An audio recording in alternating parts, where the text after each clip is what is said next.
Part 1, Part 2, Part 3, and Part 4. Now look at Part 1.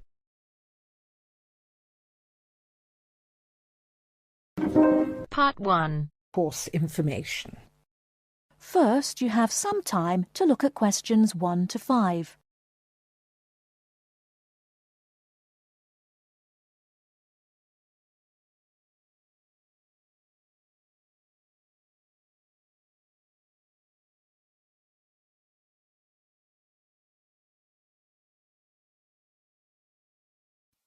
Hello, I wonder if you could help me. I am interested in enrolling in your MBA programme. Could you give me some information, please? Yes, of course. I'll take a few details first of all, and I'll give you a copy of our prospectus. Oh, that's okay. I already have one here. I've been researching the MBA courses in the local area, so I already have lots of course information. That's great. OK, so first of all, can you tell me your name, please? Yes, of course. It's Anne Horbury. Horbury, is that Hawberry? Yes, that's right. OK, and what's your date of birth, Miss Horbury? The 22nd of May, 1981. That's great. And you were born in the UK? Yes, I was. All right, can you give me some contact details, please? Sure. My address is 26 Simon Place in Brighton, and my telephone number is 01903 714 721. Sorry, can you tell me your contact number once again? Yes, it's 01903 714 721. OK, great. And do you have a mobile phone number? No, I don't. Is it important? No, that's OK. I'll just write it on your form, no mobile phone. Now, just a few additional questions. Before you hear the rest of the conversation, you have some time to look at questions 6 to 10.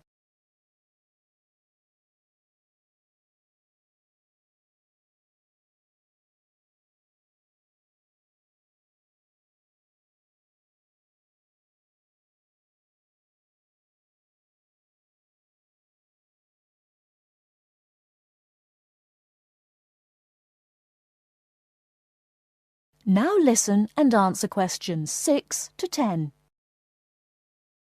Are you working or studying anywhere else at the moment? Yes, I'm working for Lloyd Enterprise in the city as a secretary, and I'm also attending a computer course part-time in the evenings. Great. So can you give me some details about your educational background? We need to make sure that your qualifications match the entry requirements. Yes. I completed a business degree a year ago. I've been working since my graduation, but the job market is very competitive these days, so I'd like to do some postgraduate study now. OK, that sounds fine. Your degree is relevant, and it's good that you have some work experience too. I do need to warn you, though, that our MBA programme is extremely popular and gets full quickly. So would you be interested in applying for any alternative courses if your application is not successful this time? Well, my first choice would, of course, be the MBA, but yes, I've had a good look through your prospectus, and I would also be interested in the international marketing course. That's great. It's always a good idea to keep your options open just in case. Finally, can you tell me where you learned about our courses here? Actually, my cousin studied the MBA course 2 years ago, and she recommended it to me. OK, well, thank you for coming in today. I will pass your details on to our admissions department. They should contact you this week with a formal application form, and they usually invite MBA candidates to come in for an interview. OK, well, thanks for your time. No problem. Good luck with your application. That is the end of Part 1. You now have half a minute to check your answers.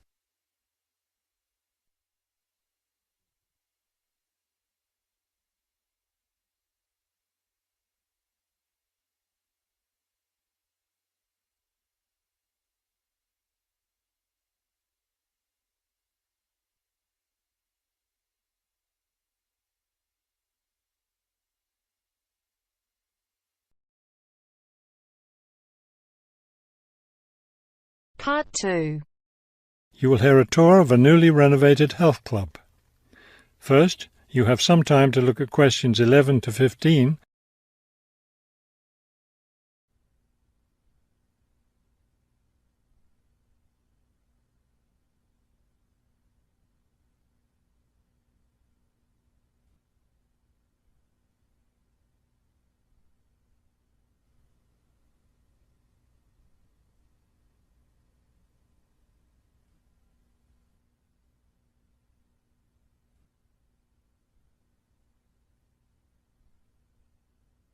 As you listen to the first part of the talk, answer questions 11 to 15. Thank you all for coming to see the new renovations to the Hertford Health Club. I know you'll be as pleased as I am to see the wonderful results of our months of hard work to improve the club and bring you the best facilities ever. We'll begin in here with the swimming pool. You'll notice the new colour of the adult pool, a lovely cool green. Now walk over here and look at the children's pool. It's the same green, but as you see, with brightly coloured sea creatures painted everywhere. Both of the pools needed painting, not only for maintenance, but I think the new colour greatly improves the atmosphere of this part of the club. Next, let's take a look at the locker rooms. Don't worry, there's no one using them just now. Doesn't it feel roomy in here? We've expanded both the men's and women's locker rooms, so now they'll be much more comfortable to use. There are bigger lockers, a good deal more room in the dressing area, and more places to store extra towels and equipment. Be careful as you walk through here. The floor's just been polished and may be a bit slippery. Let's go up to the exercise room next. Here, you'll notice a new floor. Walk on it. Doesn't that feel comfortable? It's a special material, softer than the old floor, an ideal surface for jogging and exercising. They had to move all the exercise equipment out while they were working on the floor, but don't worry, it will be brought back in before the end of today. Let's step outside now and look at the tennis courts. We haven't done a great deal here except to the equipment. We replaced all the nets and the ball throwing machine. Otherwise, everything is the same as it was before. Let's walk down this hallway, and here we are at the club store in its new location. We thought here by the entrance was a better place for it than where it used to be by the swimming pool. But it still has all the same items for sale, sports equipment and clothes in the club colours. Before you hear the rest of the talk, you have some time to look at questions 16 to 20.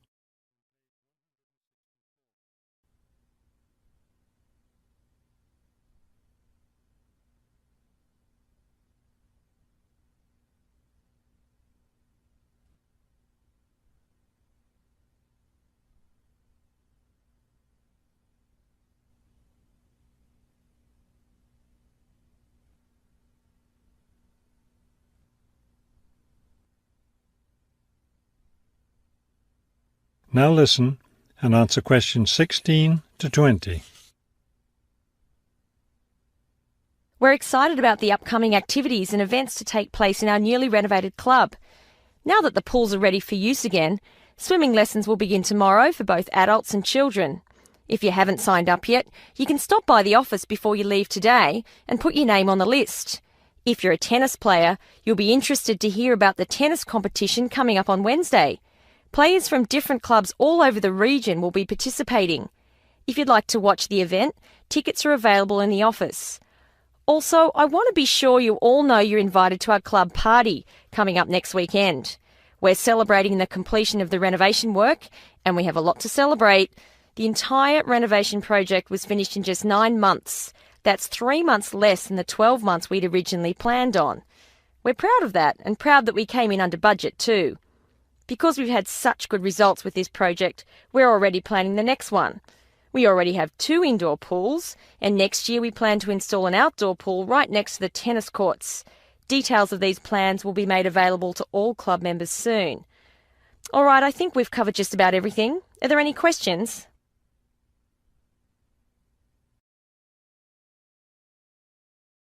That is the end of part 2. You now have half a minute to check your answers.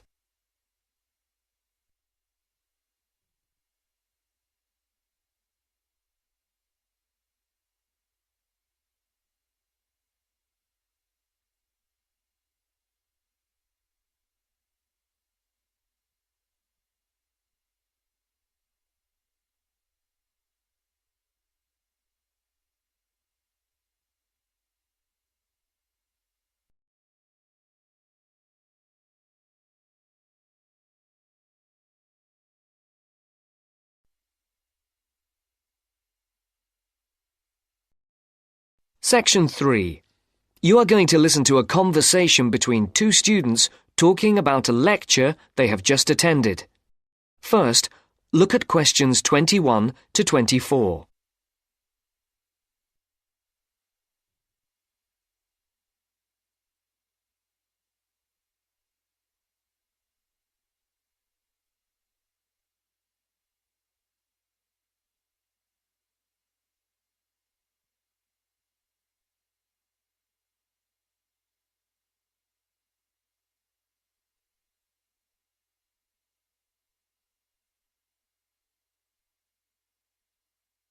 There are 4 alternative answers, A, B, C, and D, for each question.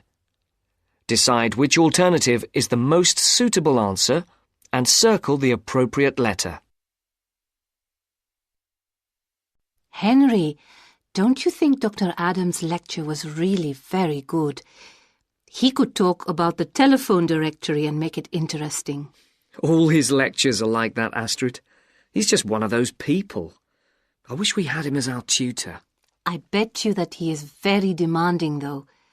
Boris is in his tutorial group and agrees that he is a brilliant lecturer, but he puts them under a lot of pressure. But don't you think that's good? Perhaps. But I am glad to have Dr. Adams as a lecturer. He's interesting and rather funny and puts just the right amount of pressure on people.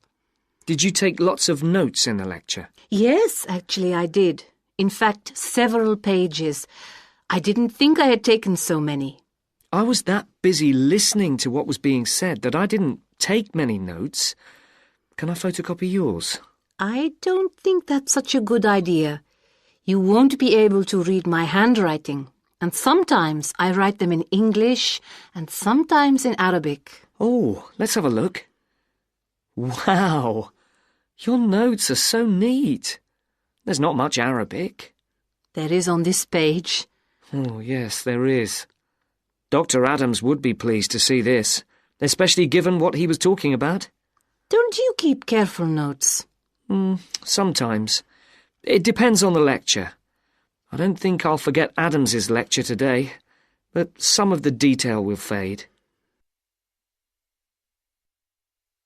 Before the conversation continues, look at questions 25 to 30.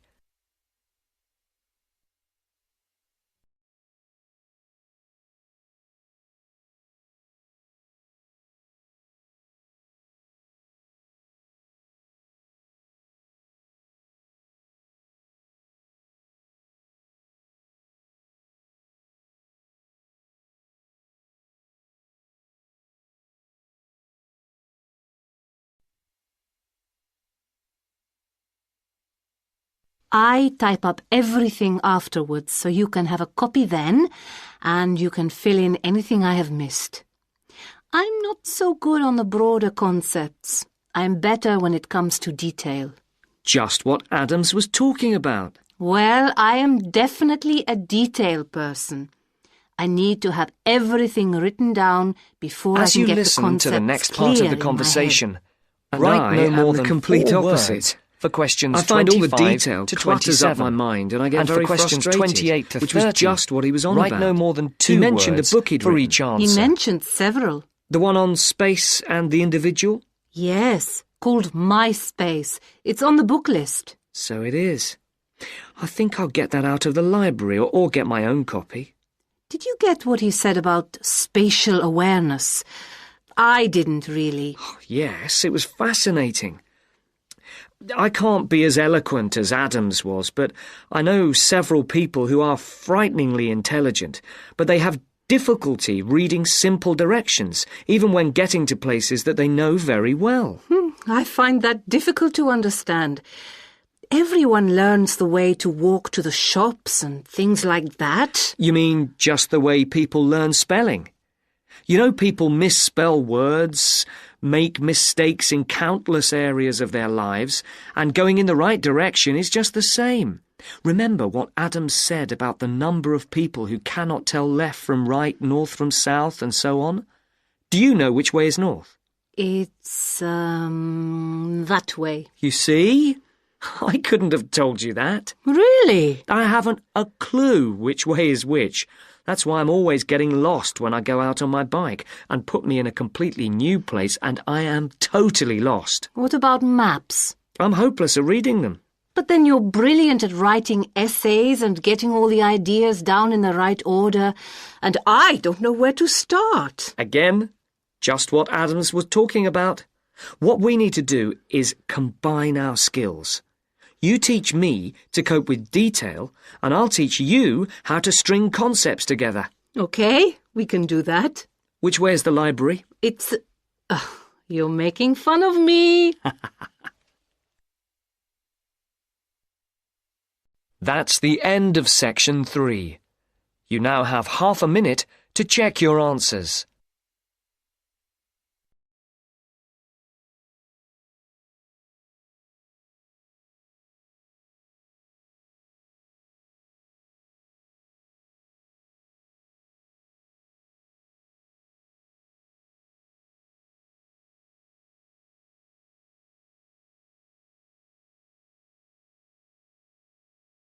Now turns to part 4.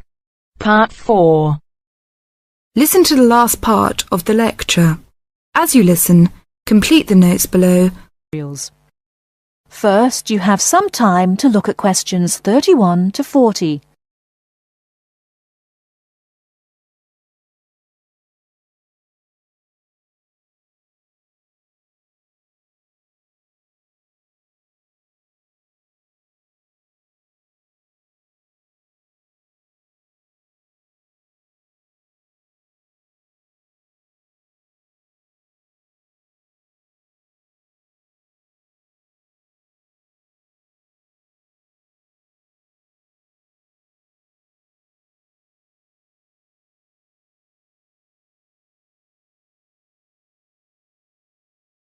Now listen carefully and answer questions 31 to 40.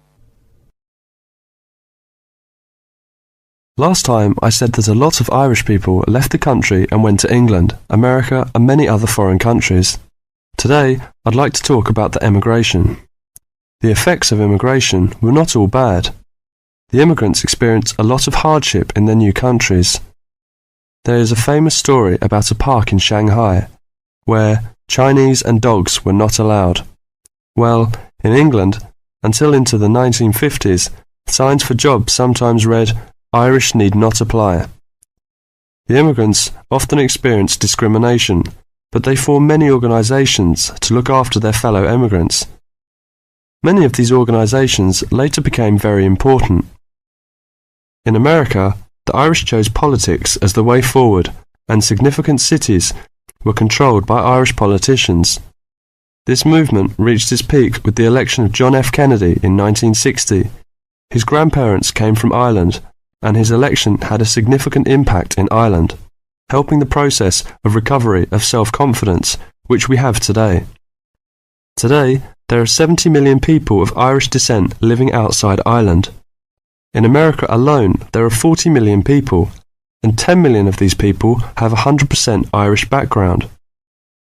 They carried the culture of their home country with them and adapted it to their new home. They made changes which would be unthinkable in the home country, and we often laughed at the Yankees' Irishness. In fact, any immigrant who came back to live in Ireland, often after many years, found it very difficult to fit into Irish society again. They had been changed by the experience. These immigrants have always had an interest in the old country. The American letter was a letter containing dollars sent back to one's family. More recently, President Clinton has been very influential in bringing peace to the north of Ireland. Riverdance itself was the idea of a dancer who was American, who applied American methods to traditional dancing, and the fusion was immediately popular. Modern Ireland has been able to use the disaster of the last century to learn modern marketing techniques and apply them, without at the same time losing what is distinctive about itself. Riverdance is a demonstration of that distinctiveness. That is the end of part 4. You now have half a minute to check your answers.